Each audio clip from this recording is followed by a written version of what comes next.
Hello and welcome to Cartoonist Kayfabe. My name is Jim Rugg. I'm Ed Piskor. We're looking at what I consider a classic comic of comics history, especially here in North America, Ed. Heavy Metal #1. This is revolutionary stuff, am I right? That's goddamn right, man. Off the bat, man, we should give shout-outs to Alika Seki from Maui Comics. We took a little tour, went to the islands, went to Oceania to do some comic book convention stuff, man. Kicked it with Alika Seki of Maui Comics, who brought us there for Maui Comic-Con. We're digging through his books. There's a video online, treasure hunting for obscure comics in Hawaii. Come across these Heavy Metal ones, man, and just thought, like, yo, this would be a good episode. Alika's like, well, why don't you boys have some copies, man? So big shouts to Alika hooking us up with Heavy Metal issue #1. And you're right, man, like, paradigm-shifting comics for a certain generation. They knew Marvel Comics, they knew DC Comics, and then this just shows up. Has to be mind-blowing, man. We take that for granted in a world where the cartoon is already out and on Cinemax when we're kids, and you see Heavy Metal kind of everywhere, and you see the vestiges of Heavy Metal influence when we're looking at, like, Sam Keith, who was influenced by, like, Arthur Soydum, who would show up in the pages of early 1980s Heavy Metals, man. So super thrilled to get a little of this on the... Probably the first Moebius for most of American readers, Absolutely. you know, like talking about revolution. So we're going to get into that as we go through this issue, but super excited to dive into, again, what I consider one of the short list of just highly influential comics from history. So let's dig in, and we'll try to cover some of that history as we go along. Probably should have showed off that Druillet Yeah, no doubt about it. cover on the back rather than just stunt with our front covers, man. Yeah, and we should say Nicolay, front cover artist. That's not an artist I'm familiar with, but Druillet, of course, has a long legacy in fantasy and sci-fi art from Europe, and we'll see some of his work in here as well. But pretty good cover just to start with. A couple of robots fighting to a violent death, leaking fluids, you know, springs popping out, wires everywhere. Really, pretty attention grabbing, I think. yeah, and I mean, to fit the Heavy Metal vibe, one of them does have titties. Yes. And it is almost like scissoring, so it's that sex and sci-fi tandem that Heavy Metal, to my mind, is synonymous for. It's an amazing design, from like her sharp teeth to the stilettos as part of the robot feet there. But it's before the Terminator, man. It's wild stuff. And from the people who bring you National Lampoon. So what that means for anybody watching at home is this starts out in Europe as a magazine called Metal Hurlant. And it's basically, I guess, the National Lampoon people recognize, like, this could have an audience here. Yeah, from, I think, Steve Bissett, in our shoot interview with him, mentioned that you could get Metal Hurlant from places like Bud Plant. So people were getting those comics through the direct market here in the States. But wouldn't it be nice to read that stuff? You know, when you see something so beautiful, does the art and the writing match up? Super interesting that it's a National Lampoon people. It feels smart, you know? Like, National Lampoon was probably never more popular than it was right at this moment. And they incorporated lots of comics. You could tell that these Harvard boys were nerds. And a lot of the same people will be, you know, bouncing around back and forth. Like, later on, like Drew Friedman would do, they'll shoehorn him into here by drawing, you know, like The Day the Earth Stood Still robot in a comic strip or something. But there would be that back and forth that would happen. Makes total sense. And, you know, the nice thing with National Lampoon being involved is this is a company or a publisher that understands distribution at the time, which is vital. I mean, we've talked to so many people involved in publishing who have kind of like blamed distribution as a reason this or that company folds. So if you have a proven company and somebody that's navigated those waters, that's very, very helpful. You know, Heavy Metal might not have much of a footprint if it's done as a startup or done without the benefit of somebody that's kind of navigated those waters. In this editorial piece up front, it mentions Druillet, Bode, Moebius, and Farkas as being associated humanoids. And I thought that was interesting because, like, I associate humanoids with publishing those guys. Didn't know that they were the spearheads. And I'm not sure that any one of those people, I mean, Moebius has passed away. I don't know about the other guys. I don't know that they're even involved in it anymore. No, I think they sold it in the 80s to somebody, to a 23-year-old Swiss guy. So, yeah, man, he was making a good deal because obviously humanoids, still on our publishing landscape here in America. I think it's fun. Metal Orlant means screaming metal. Yeah. That's a badass title. And as you say, like 3 of those names, those are artists, and they grow out of like Pilote, the French magazine. These guys kind of grow out of that magazine, start their own, and Farkas, as far as I could see, is kind of the financial guy involved in it, and the other 3 more on the creative end. But again, love it whenever artists kind of take control and start a platform that they want to exist and have some control over, and that's kind of part of the great story here for me. I'll say this: Screaming Metal could have maybe have been a better title, because I ignored this magazine in the 7-Elevens because I wasn't like an Ozzy Osbourne fan. Right. You know what I'm saying? Like, I don't know if the term heavy metal was in the air that much in 1977. One other thing that I just am sort of curious about, and I don't think that it is, but this Charles Schneider. I see that name, and this is a comic, and there's this Charles Schneider gallery, a guy who represented Dan Clowes and stuff, and was involved in those manga reprints that of Hideshi Hino and who's the other dude with the Mr. Arashi Freak Show? Oh yeah, that's Blast Books. Yeah.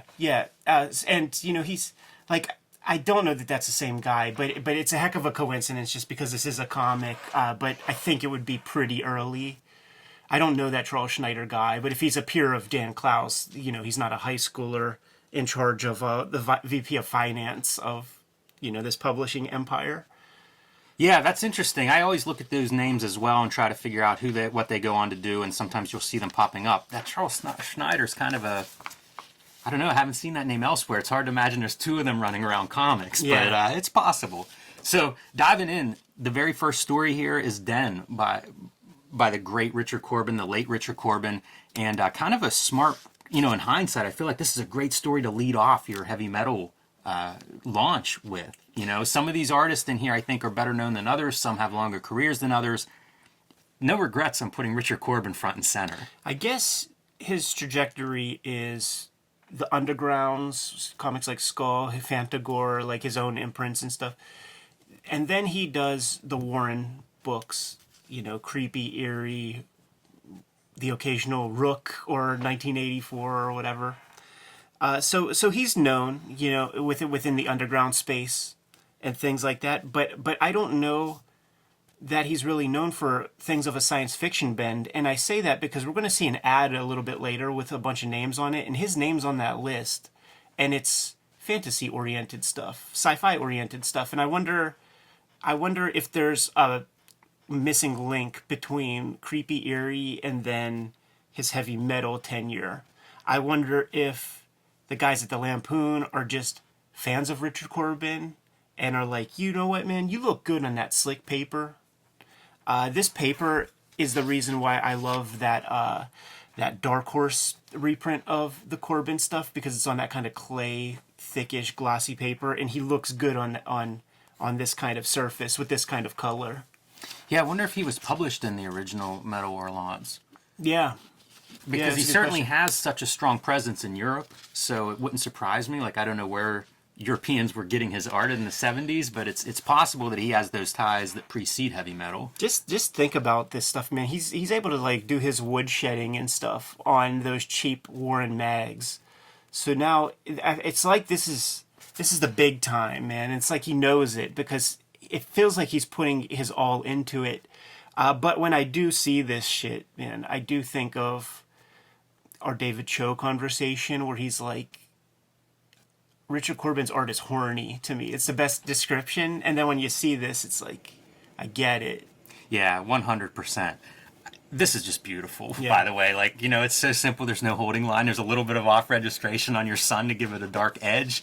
Almost looks like an eclipse, the way the printing's not perfectly aligned there. But it's Den. This is one of his big stories. And, part of the reason it's probably one of his big stories is for its placement in a high-profile magazine like Heavy Metal. For sure, man. Voiced by John Candy in the Heavy Metal cartoon movie. That cartoon movie blew my mind, man. Yeah, I think a lot of people that was a big breakthrough. It was like the first animated titties, first off, that I ever saw, and like 3 different colors of merkin between the legs of the ladies in that flick, man. But swear words, you know, you hear John Candy talk about his dork looking down because it's a little nerd boy who gets a hold of that MacGuffin green orb that is the through line through all those stories.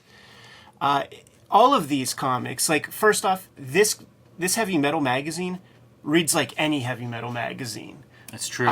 It's visually off the charts, but your personal investment in any one story is almost zero, with the exception of like Moebius. And like Moebius really figured something out because, and to me, Corben is like the strong number 2 in Heavy Metal in general, and in this issue in particular, probably aided by the lack of need to translate his stuff, and he could just put the words he wants in there. But it's an anthology, so you never have that much opportunity to like invest in the characters, and then when you go to the next story, you got to just switch your whole mindset, and there's a whole new rule set you have to learn, and it's kind of exhausting in a way as a reading experience. But you know, this is a magazine, but like, you don't read every page of Esquire. You know, you don't read every page of Maxim. Yeah, and you wouldn't read them all in one sitting either. And to be fair, I actually read this over a couple of nights, so I didn't read it all in one sitting. But I know what you mean. I think of it as like it's almost a different era of reading experience too. Yeah. You know, like to read something sustained like this that is an anthology just doesn't exist today. That's Not true. really. So That's true. I think this is interesting, just the way he's like stacking these panels and breaking them up. Shades of Mike Mignola or Chris Ware, Acme Novelty, you know, having these panels of just snapshots almost of different moments around there. And it's cool to see that within the context of a story that's following a more traditional comic approach, you know, in terms of panel to panel. It is, yeah, and it actually makes me value Jan Stranad's contribution to Richard Corben comics a lot too, because he's got a lot of show and tell that's like unnecessary, and I think Jan would have been a little bit more hip to just adding a little bit more. Man, but as you say, the visuals are just spectacular in this story. On every page. You know, 77 holds up pretty good for a 45-year-old printing of this story, which I think is actually from a couple of years before this even. I think it's copyright like 73 or 74. So I wonder where it would have showed up. Metal Orlant, maybe, somewhere in Europe. Pilot magazine, I'm not sure, but I think the copyright in the beginning is a little bit earlier. So an amazing story in that it just looks as good now as it did 45 years ago. And every time I encounter some Corben, especially like vintage Corben, like he goes up my ladder of all-time great cartoonists. I agree. And he's real far up at this point because nobody's like him. It's one of the qualities that I love about a Jack Kirby or something where, like, for all the imitators, like, nobody it comes close. It's really pure comic making, you know, like he's still telling the story he wants to tell, even though the characters in the distance have, you know, maybe too big a head or shit like that. You know, it's clearly his own vision.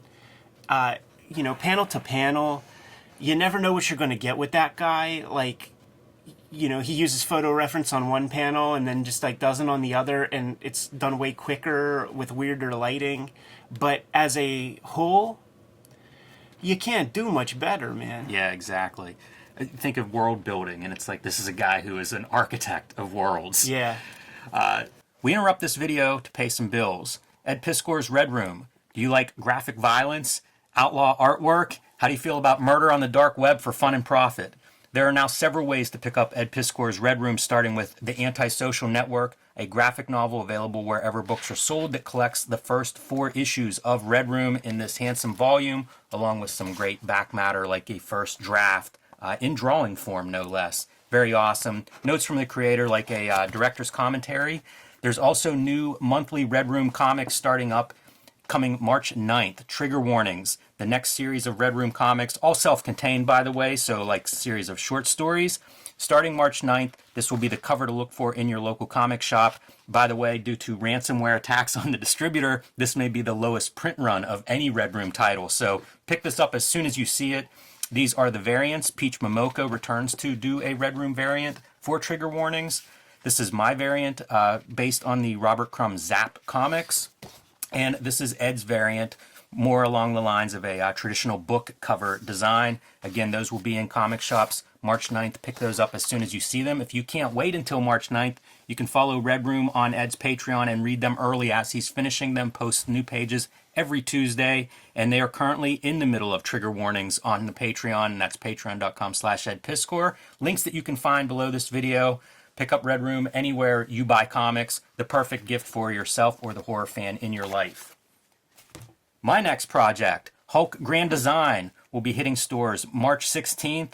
This is a retelling, a definitive retelling of the Hulk's history, covering the first 40 years of Hulk comics, 10,000 pages roughly distilled into 2 oversized issues, and just in time to celebrate the Hulk's 60th anniversary. This is the perfect book for anybody who's into comic art. The Hulk, longtime fans, first-time readers, this is the perfect place to kind of renew your Hulk love if you've been a reader that's fallen off the wagon.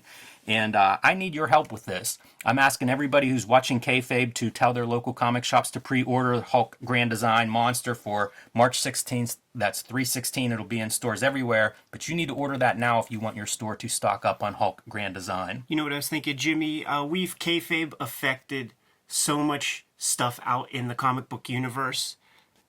Let us Kayfabe affect ourselves a little bit. 100%, Ed. That's exactly what I'm calling on all the Kayfabers out there. And we've got some great variants for Hulk Grand Design Monster. Peach Momoko, once again, like a friend of Cartoonist Kayfabe, apparently doing these variant covers. Marcos Martin doing a cool Hulk transformation. And, of course, Cartoonist Kayfabe's own Ed Piscor paying homage to Todd McFarlane as well as Herb Trimpe's original Wolverine appearance with the whiskers. Such a cool comic, like I've said before. Makes me a little bit jealous that you came up with this concept, Ed. I love it. And for everybody watching, these variant covers are not retailer incentives. If you see one of these covers and that's the one you want, all the more reason to pre-order. Tell your local comic shop you want the Ed Piscor variant, and it'll be waiting on you March 16th. And now back to our regular scheduled videos. So our next story then is Rut by Druillet. Druillet, a guy who we haven't looked at outside of the context of heavy metal, I don't think, yet on this channel, but I'm sure we'll get lots of comments about him. Quite a following as a sci-fi artist. I feel like he'd be like the number 2 guy that's mentioned after Moebius. Often. Yeah, I was going to say a peer of Moebius, and the devout fans will tell you nonstop about how great Druillet is, and you see it. Like, this is another virtuoso artist. You can almost see the creative pushing to get a magazine where he can do what he wants to do, and where he can kind of spotlight his sci-fi interests and that sci-fi art. And you see in this case a giant alien life form basically humping this spaceship. It's ridiculous. I've seen documentaries about that. I see about a guy who fell in love with Airwolf, the helicopter. I think there was he bought one. Yeah, there have been some movies where cars would be the stand-in for the spaceship in this, and I guess humans for the aliens. Yeah. In broader terms, there's the documentary something about So I Married the Eiffel Tower or So I Married the Golden Gate Bridge. I forget the title, but the person who married the Eiffel Tower then married the Golden Gate Bridge. And there's like one famous story within that documentary, I believe, where there's an American gold medalist archer woman who was in love with her bow and arrow when she got the gold. She may even be the one who married the Golden Gate Bridge and the Eiffel Tower. And when her affections turn toward these other objects, it's this like weird paraphilia that like 10 people in the world have. She wasn't a gold medalist anymore after her interests turned elsewhere, away from her bow and arrow. So maybe she becomes a great architect. It could be, man. that Golden Gate Bridge is a dicey mistress, man. It has a lot of some bad karma could be coming off of that thing. Yeah, listen, maybe it's goth. A little bit of a movie star, the Golden Gate Bridge. I feel like it's made plenty of cameos in a variety of movies. Rest in peace, Bob Saget. Wow. Right. So there's our Druillet coverage. You know, here's what I'll say about these guys, though. It's one of those great instances in comics that we can point to many versions of. The EC offices come to mind, where you have these virtuoso artists. Mm-hmm. Iron sharpens iron. They're trying to impress one another. You don't want to be the turd with Druillet and Moebius and those other guys whose names we don't know, who perhaps might be. That's true. That tells you a lot. This is a funny story, too, obviously, which is kind of enjoyable as you're reading through this and thinking about maybe contemporary science fiction that we see. Like, this is when you could still have fun, and these top artists are doing that. Some gag cartooning in here, obviously.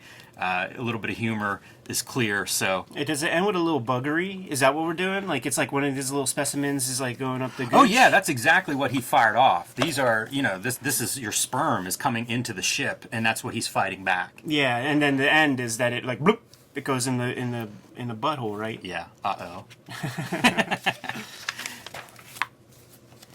This is one of your bigger stories in this first issue. You know what? Last thing about Druillet that, well, we're going to see him again. Yeah. But last thing I'll say about that first story is Lone Sloan, his big kind of, epic that we can track down. It's been reprinted steadily for 40 years. Actually precedes Meadow Orlant. But that would be the big piece if you wanted to start on Druillet. If you wanted to look for more of his work, that'd be the place to go, Lone Sloan. I didn't even know that.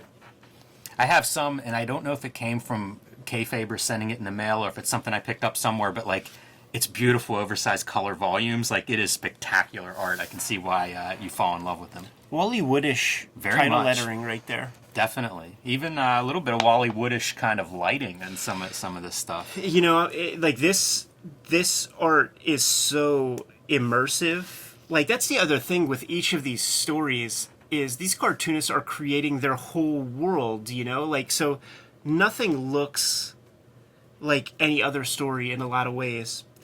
And the rigor of this one, it must have been drawn insanely huge because of just the amount of craft and detail that's piled into very, very small, millimeters of space. But looking through this story, the artist, I was thinking of like Luther Arkwright. Yes. Brian Talbot artwork comes to mind. Heavy on that black, which is really cool. Yeah, I would have eaten this stuff up when I was just doing black and white art. You'd find stuff like this and I would have studied this minutely. It's incredible for black and white art and the amount of detail. The creators here, Jean-Pierre Dionnet, I'm sure I'm pronouncing that poorly, but it's one of the three artists who were into Meadow Orlant. I think he's writing, and then Jean-Claude Gall is your artist on this. And the story in this particular, I think this is part of a much longer story, but this particular piece, this invading army takes over this city. The city puts up no fight, but slowly the sentries and the army men are disappearing. And it's basically the city just absorbing them, consuming them, taking them away. And so by the time like the leader shows up in the spring, it's a very different army that he comes to find. Basically just a couple of survivors. The bones of so much of this stuff has to have a place in, like, I don't know, from National Geographic magazine or something. Like you trace off some photos of some like Aztec relics or something, and then you just start to add weird filigree and stuff like that. Because like I'm trying to reverse engineer this material. It's just too rooted in physics or something. Like it's too legit.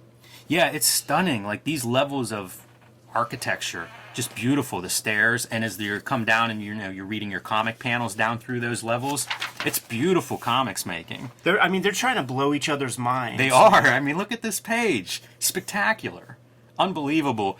Again, imagine picking this up in 1977. When what are you looking at? What's Marvel and DC publishing that you could even compare to something like this? Yeah. It's totally impossible. And Dionnet goes on to work with Alejandro Jodorowsky. So, I think Jodorowsky maybe picked quite a few of these guys. Like, I think he was a fan of this. From very good sources, people told me that Jodorowsky finds you. What his move is, how about you draw this, like, I have this, like, 5-pager in mind, and then fast forward 3 years and you just put together like 4 trade paperbacks worth of material with the guy. Like when he gets his hooks in you, you're going to be with him for a while. Yeah, I believe that. I'm reading Bouncer right now, a story that he wrote, and you can almost see how you get engrossed into it. You know, it's just so much happens in it. I can see, you know, again, world building coming out of Jodorowsky is just the written word, and it's pretty interesting. I often talk about Moebius as being so great at like these different perspectives in space, and this panel really stands out to me with these little figures and the scale of like the temple and the city that they're surrounding. So you figure out how to draw to start, right? Like Peter Chung said in our shoot interview, you get to the point where a hand looks like a hand, and that's the point where you can then start to get to be interesting. So you can draw a human figure, but it's such a different set of tools to like now create these architectures and these suits of armor and things that just feel like they've always existed, to feel like authentic, well lit. There's something going on here that is beyond our understanding, you know, like some element of reference. Like this stuff is not coming just from thin air. There's so many levels in this too, because like the layouts are really inventive. Yeah. But then like the level of detail is kind of equally rigorous, where it's like, man, it would take you a while to just figure out the layout here. And then it would take you a while to actually execute the illustration finished artwork on these pages. It's very rigorous, and like you say, I think it is a bunch of guys trying to outdo each other, and that can be a positive thing. You get Arzach coming in, and it's like you can't not be the badass. Fun to see the ads that float through here too. This is that one I'm talking about, man. Ray Bradbury, Richard Corben, Harlan Ellison. So Corben's included, you know, in the conversation with this like weird book of fantasy stuff, and a big part of like that fantasy really is Tolkien. Definitely. So Tolkien's name is mentioned there, and then when you have Tolkien, then you get those Hildebrandt brothers did a lot of visuals for Tolkien related merchandise and things. All right, our next comic story, The Adventures of Yriss. Sure. Yeah, I don't know about that one. And this is Druillet and an artist that would go under the pseudonym Alexis. And this time Druillet is writing, so Alexis is your artist here. Little kniff. Beautiful. With that rock texture. I always love when you see like this amount of ink in a panel, but then also one line can represent your horizon. It can be this very open, clean kind of drawing. Great trick, you know. And this is a story. A thief comes to town, pillages a little bit. Yeah, pickpocketing through the crowd. Yeah. And they're selling these. This guy's auctioning off these women, and thinks this young thief, after stealing all that gold, maybe he could afford these women. And of course, that sinks all the guards on him, and now they're all being hauled off to go to the. This is a cannibal society, so they're going off to be dinner for the king. It's a pretty nice face drawing there, and I think like you know with the naked girls, like that's a big part of the fantasy, right? Is that human figure and specifically the female figure. Yeah. So he decides he wants to know a little bit more about this lizard king that nobody ever sees except at night, and jumps out of the prison cart and sneaks around to get into this guy's palace. And I don't know what we're looking at here, but some kind of grotesquerie as these non-human characters are making babies, man. Yeah, exactly. And you know, no respect for their vulnerability of the moment. Dispatches them, cuts their heads off, cooks that shit. And it's to be continued, and I'm kind of curious what the next chapter in this story is. This is one of the stories that hooks me more than some of the other serials, in that that's a fun setup. I am able to follow it. And now what? Is he impersonating this king? Are they going to come after him?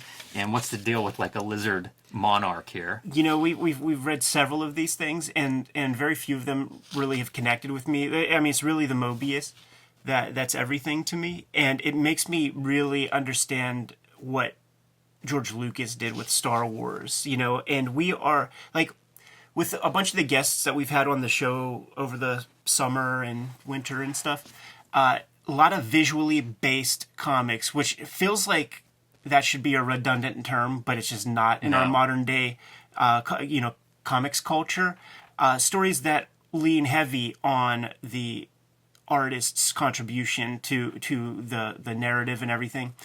And my mind has been in that headspace, but with like this comic where everybody is visually really gorgeous, you realize that maybe Frank Quitely does benefit from having Grant Morrison do some of the heavy lifting when it comes to communicating the story, because for all the intense rigor of these Druillets and whatever this latest artist is, it's not enough for me. Like you gotta arrest me, bring me into your world, and somehow keep me there. And we're on the Arzach story now, and Moebius is able to do just that. And it's very smart too, because of the silent nature, the wordless nature of this. It's not heavy-handed. Like, by not having words, you got to communicate the story visually, and it's not heavy-handed like some of those other stories where we've criticized. Was it some weird Neil Gaiman stories or something? Or no, it was like Micronauts, where it's like, hey, you're a Thetan level 6, and I just can't stand that. And, Yes. and it's like, I don't care about all your jargon. Like, that doesn't matter, man. Tell me about a farm boy who wants to be part of a rebellion. Absolutely. Against authority. Like, I understand, I get that, but you don't got to mix it up with 2-1B medic droids and junk like this. Yes, and hey man, let's dive into this Moebius a bit. First thing that I see, I talk about his depth. 5 minutes ago, talking about his ability to create depth. You see it here with no perspective lines, right? There's no grid here, and yet clearly Arzach is pops out, is the nearest object here.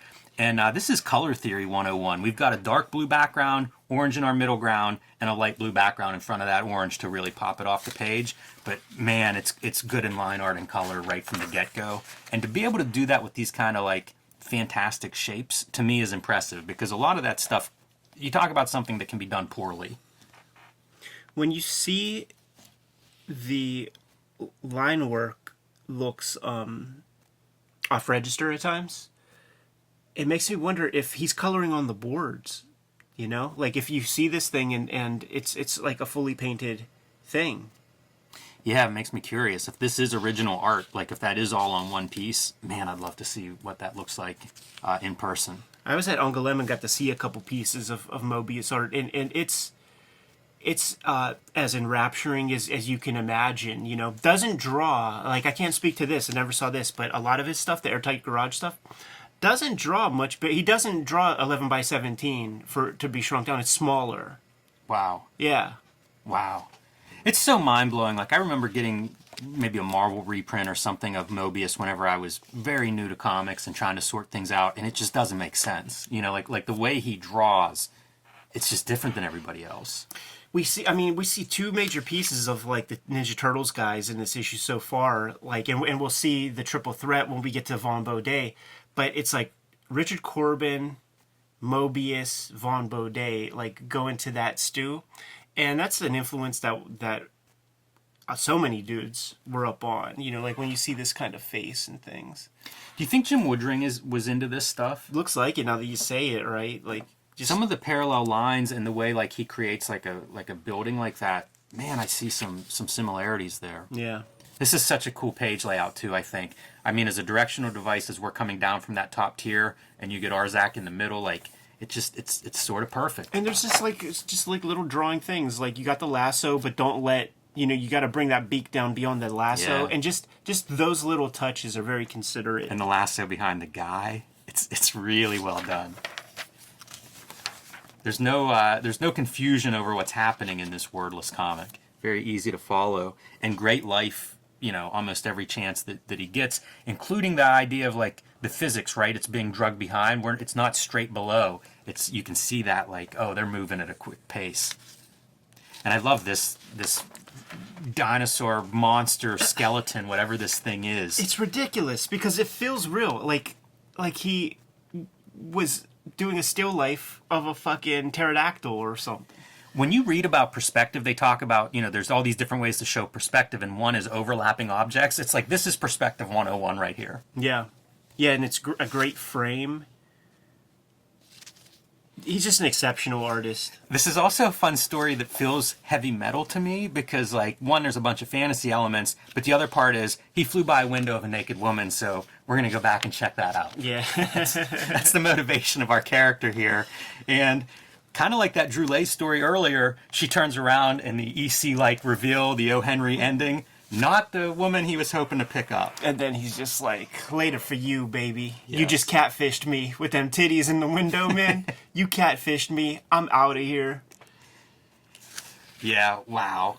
Again, mind-blowing, right? 1977, you pick this thing up with your new comics that week. Do you just stop buying the old comics? Like, That's the how thing, can you right? go back after this? I know, man. Like it's gonna influence you. And I do like to think that this guy hanging right there is doing that like crazy sign. Yeah. On the head. Like, yeah, man. This story was bonkers, wasn't it? This story was cuckoo. Very fun. And just Moebius drawing, Maybe, how many people was this the first time they saw Moebius artwork? I know. 1977, this story shows up and they're like, who's this guy? A little kid went to go get his slushy, man, while he's got his Powell Peralta his like Z-Boy skateboard, and sees this. Hard to go back after that. Yeah, you got to start painting some stuff on the hood of your van now. This next story, Selenia by Mari and Sergio Macedo, is the artist. Not familiar with either of them, but I like this art, and I see a lot of airbrush in this art, which is kind of an attractive, puts a certain time stamp on the art, I think. Very 70s. But looks so cool, and even the figures are just a little bit, I don't know, eccentric, a little bit stylized in a way that I think fits the sci-fi, fits these backgrounds, and fits the airbrush art perfectly. Yeah, it's very uncanny valley. Yeah. With this like big weird eyes. I can't help but think of Steranko, like the Nick Fury cover and stuff with that wonky looking figure, that kind of perspective background. You say that, and it's as soon as you say it, that looks apparent. Turn that page, baby. When you see this right here, that page right there, I'm thinking about some of the most experimental Rick Veitch comics that would be done in heavy metal and Epic Illustrated and these small little bits. The Kubert School is in session, so like these are the kids who are receiving this stimuli, and Rick Veitch did comics with like two giant transformers like this in a perspective like that. Like this page must have been mind blowing to him. It's incredible. What a spread. Echoes of Jack Kirby in some ways, the Kirby tech, but yeah, that perspective and applying that kind of polished illustration on top of it. This is bonkers, man. This could have been your favorite page in this magazine. Yeah. And it probably was for Rick Veitch. I love the spaceship designs. Just all of it works for me. It's so kind of smooth and polished. And again, throw in some TNA. It's kind of part and parcel of the heavy metal brand from the get-go. Yeah. Yeah, listen, man, the French, it's how they roll, dude. Have a little sex in your gimmick. Hey, I think it certainly helped. It probably added a couple of extra eyeballs and fans to the heavy metal, what heavy metal becomes. It's just such a cool looking story. I like the black and white too. You mentioned Drew Friedman a little bit ago. In some ways, it reminds me of Friedman. It's like so, the pointillism, the black and white part, all the gradients that they're achieving through the grayscale, just cool looking. Yeah, there's that Russian style of art. It's got that real harsh name to it. It's not constructionist or something? Yeah, like there's that? constructionist. Is this constructionist? No, I think this is a little more like, I see like Art Deco, like almost like 1930s, I think a Metropolis movie poster or something like that for some of it. But then Yeah. like this, I don't know what this is. To me, that's the one, if I just saw that, I might say Drew Friedman. No, yeah, sure. I don't know. It's a lot of different stuff. And then when you see like these electricity bolts or something coming off and they're completely stylized, I don't know. I think he's pulling from a lot of stuff, but I like all of it. And I think it matches up very well. And still vigorous, still rigorous, with this level of like, now we've got half a dozen of these chairs, and there are like symbols mixed in with their faux electronics and Kirby Tech wallpapers. Yeah, man. It's a good one, man. In terms of your eyeballs having a good time, there it is. Sword of Shannara is an excerpt from a book, an author who would go on and do several of these, Hildebrandt. making an appearance in heavy metal, and that seems totally appropriate. Heavy metal would do text pieces, like, so again, kind of consistent from the get-go. They might be interviews, they might be editorials or news items, but they would have some text pieces scattered throughout heavy metal issues, so I guess this is their start of putting some of that in, and could have been for mailing purposes, right? Didn't they used to have to sneak in a couple pages of text to... to get the bulk mail rates for, exactly. for magazines and stuff. I mean, you just look at that image, and it's just such Tolkien cosplay. But then you start to think about the rise of Dungeons and Dragons also, because these are all the archetypes. You have the archers, elves, mages, a little dwarf. He looks like he could spring a trap. Yeah. Wouldn't it be awful if you were playing this game and that was the character you were playing? Oh, yeah, man. You're Frodo Baggins with a little dagger. It's like, nah, dude, let me be a tank. These heavy metal t-shirts, I would love to see what those things look like. It's got to be like an iron-on kind of print. Cover for issue 2. That was the one that I bought. Whenever I was experimenting with heavy metals as a kid, they would never appreciate or depreciate in value because they would have like the back page where you could just buy old issues. So this issue 1 was $15. And every other issue was $5, man. So, like, $15 was too expensive for me when I could buy 3 issues for the price of that one, man. That's Durango math. Yeah. So, issue 2 was the oldest issue I had before getting hooked up by Alika. And then, by the way, because this is the National Lampoon guys, in National Lampoon, when they would do their T-shirts, it would be fumettis with naked chicks and like, oh, I need a t-shirt. Yeah, man, we're crediting the French with these naked women. It could be a little National Lampoon knowing what sells. Sex sells, man. All right, Traumwach. No idea if that's the right pronunciation there. And your creators, artist Philippe Michel, someone I'm not familiar with, Al Voss inking, and Pauline Pearson is your writer. I love how this story looks. This is another one of these like kind of mashup styles where you're seeing hatching, straight edges, pointillism, and kind of almost like a clip art style to the way these characters are depicted. It feels like it bridges a gap between the undergrounds and heavy metal, basically. Like this is a through line kind of comic, because this art style, it feels like it would be like an also ran of the undergrounds, where Crumb can only fill so many pages, and Spain Rodriguez can only fill so many pages. So you get this revolving door of other like competent creators, and like that's what this is. It's like you don't want to shoot your load too much and put too much Moebius or Druillet into your comic, so you got to get some of that other stuff in there, and that's the space that this occupies. Can't feel more 70s than a lot of this like stipple. I think that's part of what I like too. All of it's just totally 70s. An angel falls from the heavens, and our character who was fleeing some battle or another into this like forbidden land, and his pursuers stop chasing him, gets entangled with these angels and some local bad guy, and that's the premise of our story. And inexplicably there are motorcycles and volcanoes. I mean, like, does Guy Peelart, Pravda, own the monopoly of chicks on motorcycles forevermore? Does in my heart space. Look at that. Your subscription for the first... That's sick, man. I mean, they hit the ground running. Look at that. I think it's a 3-year subscription that you could have bought, which you would never do now. Like as a consumer, you'd be like, "Fuck that! Yeah. You guys are ambitious. You guys are like." It would feel like a pyramid scheme where you're trying to get money to just float your next issue, one issue. It's such a bizarre story too. Like there's a stage play component. Yeah, it's like it's just a stage play. But then it's got special effects to it, man. Dude, I went to like the Jersey Shore when I was a kid, man, and there was this Castle Dracula that you could go through. I went through it 2 times, and I could never figure out how they did this, man. Like they take you to this one room, they put a kid in there who works for the joint, and the hangsman or like the executioner's like, all right, on the count of 3, off with his head. 1, 2, 3, off with his head. The person is in the guillotine screaming. Guillotine comes down and a head fucking rolls into a basket. I still don't know how they did it. I went through 2 times to try to like figure out what the magic was. The sick thing was, it was 2 different actors too. So like, Well, I think you've answered how they do it, Ed. so that was just like the extra added freakiness to it, man. Love the reveal too. Of course, there's a robot at the heart of this. The simulation is real.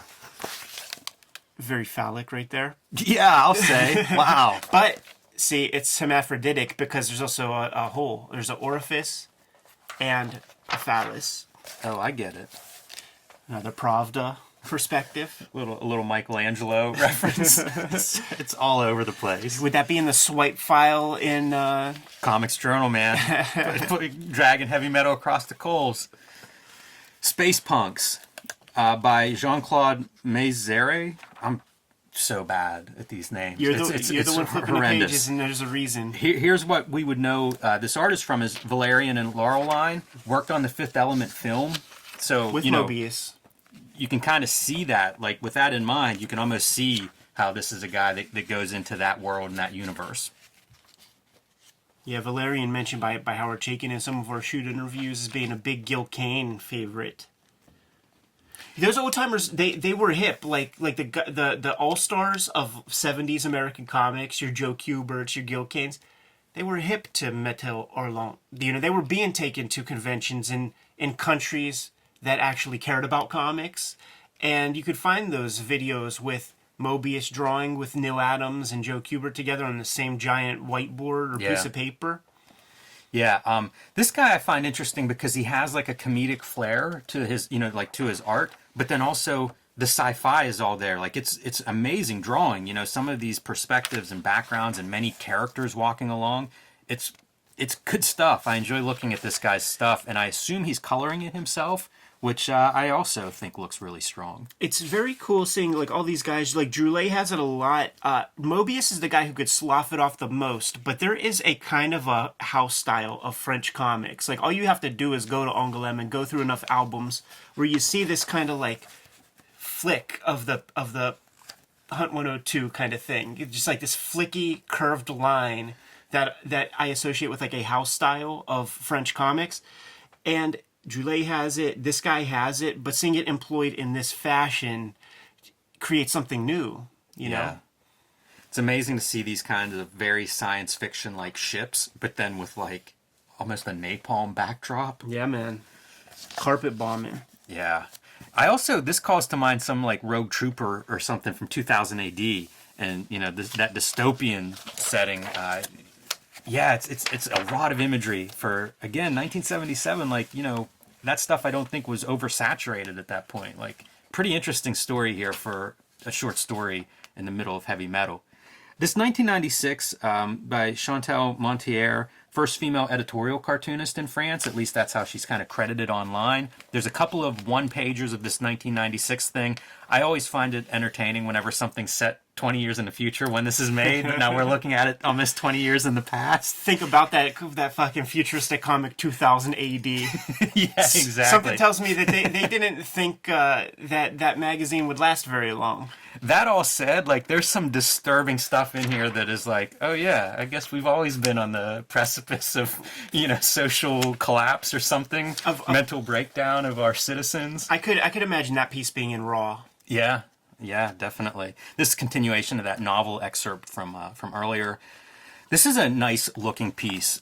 I guess it's a collage, but it's a collage of like engraved images. Is that how you interpret that art? I mean, it's credited as collage, but it, you know, like the old engravers' images. Yeah. I think that's what most of these lines and things are. Pretty fun. You know, like I'm a fan of collage and don't see a ton of it in old comics. And so this is probably one of the early examples. Yeah. You see a lot of a lot of issues that I have this this thing happening. I love the subtitle of a gothic science fiction trip to the apocalypse, which, you know, kind of makes sense for these images that are being appropriated for the collage elements because they are older illustrations. And just, this is weird. This is the trippiest story, I think, in here. Yeah.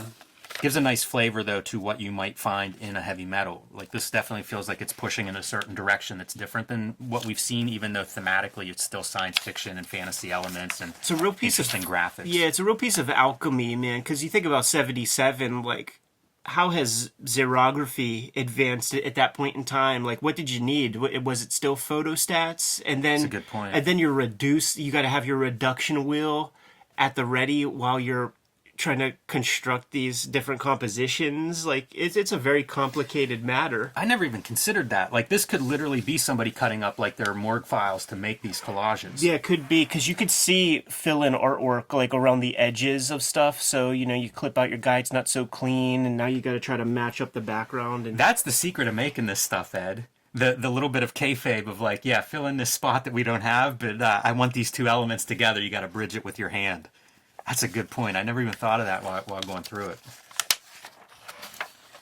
The second of these 1996 strips, this time throwing an alien out of this local diner. Your kind's not welcome here. yeah, we've seen that in Star Wars. And then Vaughn Bode, who we've looked at a little bit in some of his comics that have been printed and collected over the years. But what a presence there in Heavy Metal #1 for Vaughn Bode. High profile, historically a high profile spot he's landed in here. Yeah. I think he was doing stuff for sure with National Lampoon, so he's a known quantity there. But it feels so right, man, that the two kind of genre guys of the underground comics would show up here. Yes. Richard Corben and Vaughn Bode. Really smart for an issue 1 and setting a tone for that issue 1 to have those two guys included. And look at the first 3 pages, right? Like, you get your title splash page, the cool lettering, the cool colors. And then the next page is like this blueprint schematic with mechanical lettering set in there and your character profiles. Like, this is another pretty fun thing to flip through. Yeah, for sure, because like that Sunpot views thing, the blueprint, that's not a trivial thing to construct. Like, now it is. You just go in Photoshop and you could do that. You got to go to like photo bureaus. You got to like inverse images and do a lot of complex graphic design to make that. You got to do reasonably complex graphic design to set this up too. This is hand pasted up, dummied artwork. With the typeface and junk.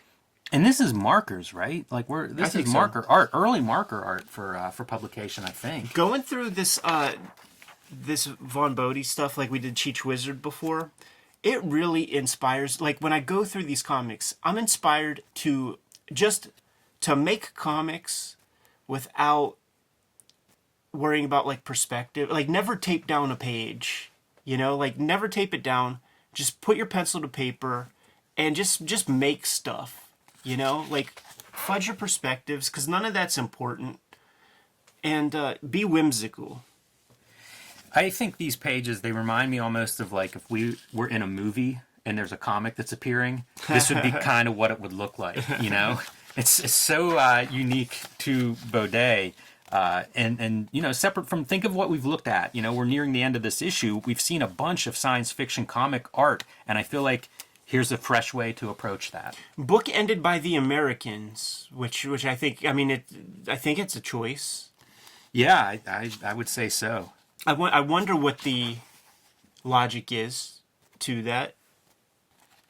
Yeah, it's so wild. And what you have in story is like this one crew of basically Vaughn Bode characters in outer space dealing with being discovered or dealing with other outer space explorers that are more traditional astronaut types. His art is holistic. Like, you need the color and stuff, because like when you see that, it's pretty spare and like would look unfinished, I feel like, without the color. Yeah, and possibly designed for it. There are a lot of these artists that kind of design for the color. That's what I'm saying. Yeah, that's exactly what I'm saying, man. Like, he knew he was going to do some stuff with the color. But then when you see this stuff, man, Fuckator comes to mind. Like, there's the interesting legacy for this kind of work. The influence is deep, man. And of course it transcends comics with the influence of like graffiti artists and stuff like that. And our final story here is Manipulation, a magazine for young children. And I don't know this artist. His name is Roy. I shouldn't say his. I don't know. I think that's a last name. Interesting style. You know, it's a kind of, again, a different line style than what we've seen so far in previous stories here. And, you know, kind of looking at media this time and the influence media has on consumers. And I like the drawing a lot. It's very, you know, kind of almost like kids lit, you know, like a picture book art or something at times. This magazine is like a demented highlights magazine, rainy day fun for boys and girls. Like, hey, boys and girls, get some testosterone. Mad Killer strikes again. The Jones Kid, isn't that your pal? With their serifed lettering font. You know, did Klaus do that? Look at that, man. Look at that. Isn't that It your does pal? look like It looks real good. It looks great. And I don't know what these like circle motif is here in the background, but it looks like it could be a screen tone or perfect circles. Oh yeah. Yeah, but they're off register, like they're not parallel with one another very much, man. So Ink washes like a wet on wet media, it looks like in some of these. yeah, more successful in some spots than others. Like this cartoonist would probably learn some things once they see their stuff in print. And by the way, Heavy Metal Magazine #1, got to have an appearance of Mickey Mouse and Donald Duck, right? Got to be careful, man. That Air Pirates Funnies court case is going on for a long, long time, and that was an era where these big companies could not be embarrassed by suing poor people for $2-3 million, like in the Napster era, when the companies would have to be like, okay, man, I'm sorry. And doing their faux ads. It feels like a National Lampoon touch. Ginseng cologne. Yeah, I mean, do you think that that's a fake ad? I think so, right? The I mean, root of all evil? Like, I I don't think their tagline would be the root of all evil if it was a legit ad, right? I think all of these are real ads, man. But it's like you got to get fringe stuff. Like you like it's not you're not getting Coca-Cola for this shit. Like in the heavy metals that I have, it would be like weird, fake, legal, like oregano marijuana shits that you could smoke. I don't know. I'm gonna say that I think it's real. That's interesting. Because, dude, this is newsstand stuff. This is a very expensive proposition. The scent of the centuries. I don't know, man. It says you can send away for this poster. Yeah, maybe the poster's the A Milton Glaser drawing or something. And Druillet back cover that we showed in the beginning. So Heavy Metal #1, you know, the magazine of a revolution. You know, you mentioned Raw Magazine as we're flipping through here, and it's like there is this short list of publications that do change the way, I don't know, the way we think of comics or see comics or what comics can be. And I think Heavy Metal is right in the middle of that. You mentioned the Kubert School as being a, year one, early Kubert School of students, and we've heard them talk about it and the influence this has. Epic Magazine, I think, directly comes out of Heavy Metal and its success and changes the way copyright is viewed by American cartoonists and the idea that you can retain your copyright. You know, there's a lot of new stuff that shows up in April 1977 when this issue drops. Priming the Pump is about a decade's worth of creepy, eerie magazines that are totally priming, like totally setting things up for there to be a world where comic book magazines exist. And Marvel is going to be doing, some Conans and stuff like at this size. They're going to be doing their own horror magazines to try to bypass their distribution issues that they had by having DC, handle all their stuff. So there's like all this stuff that's like building up to like make this thing possible. But this is just so different than all that other material. But there's an audience for it built in with that other stuff that was on the stands.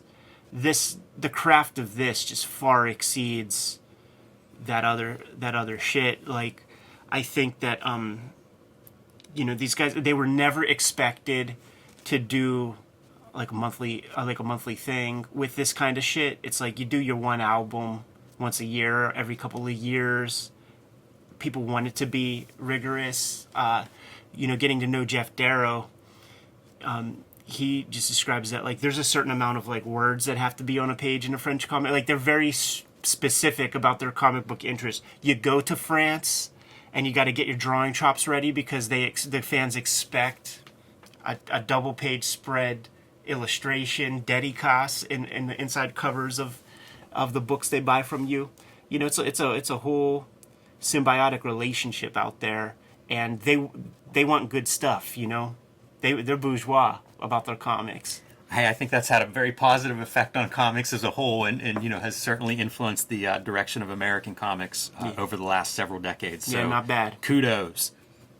Thanks again, Alika, and Good to go, Jimmy? I am. All right, Kayfabers, like, follow, subscribe to the YouTube channel, hit the bell. We'll notify you when new vids are available. What is out there, Jimmy? Hulk Grand Design Monster 316 is when you can pick that up at your local comic shop, but you need to pre-order it now. I am looking for the Kayfabe effect on Hulk Grand Design, and that means tell your local comic shop to pre-order Hulk Grand Design Monster and do it this week whenever you hit your comic shop.